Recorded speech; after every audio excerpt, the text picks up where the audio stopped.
Good afternoon, I'm Malcolm Jordan and this is your Midday News Fix for Tuesday, the 10th of February. Trade Minister Todd McClay's optimistic he'll get his India trade deal across the line despite contention within the coalition. Its details aren't yet public and McClay's statements differ from suggestions aired by our Foreign Minister and Indian officials. Labour leader Chris Hipkins is tentatively supportive but claims he's found discrepancies in briefing notes.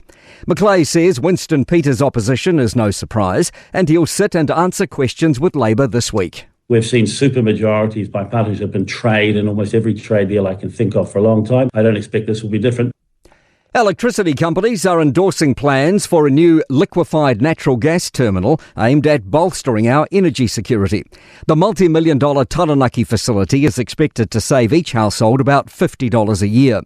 The government's hoping to secure a contract mid-year and have the terminal up and running by early 2028. Contact Energy Chief Executive Mike Fuge told Mike Hosking it's one part of a suite of solutions to shore up supply. He says it's good risk mitigation, so if something goes wrong with Huntly Power Station or there's another unexpected shortage of gas, this solves it. Disbelief at the time and money being spent on court proceedings for the mosque terrorist almost 7 years on. Brenton Tarrant seeking the right to vacate guilty pleas for murder, attempted murder and terrorism at the Court of Appeal in Wellington. He claims poor mental health brought on by prison conditions made him enter irrational guilty pleas in 2020.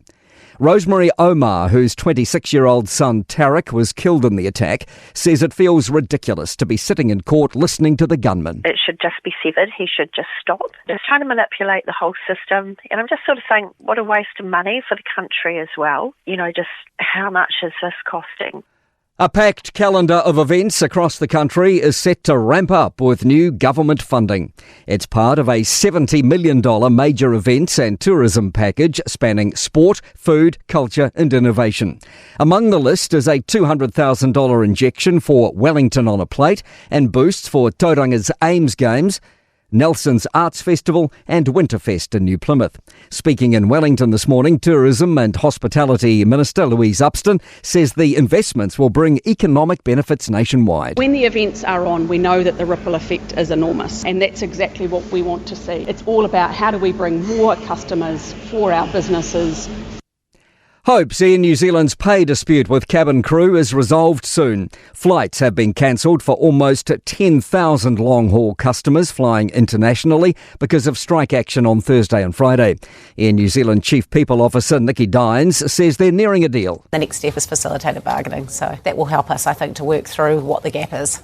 To sport, Zoe Zadowski-Synnott claimed New Zealand's first medal of the Milan Cortina Olympics. The snowboarder has secured silver in the big air despite failing to land her opening run. Meanwhile, ribbon malfunctions on medals have been brought to the attention of Games bosses. The thread has detached from several gongs. Cricket's coffers have breathed a sigh of relief. Pakistan has agreed to play India in their 2020 World Cup match scheduled for Colombo on Sunday, a fixture which adds significantly to every country's revenue pie. I'm Malcolm Jordan. That's your latest news fix. We'll be back with the next update at 5 p.m. from the Newstalk ZB newsroom.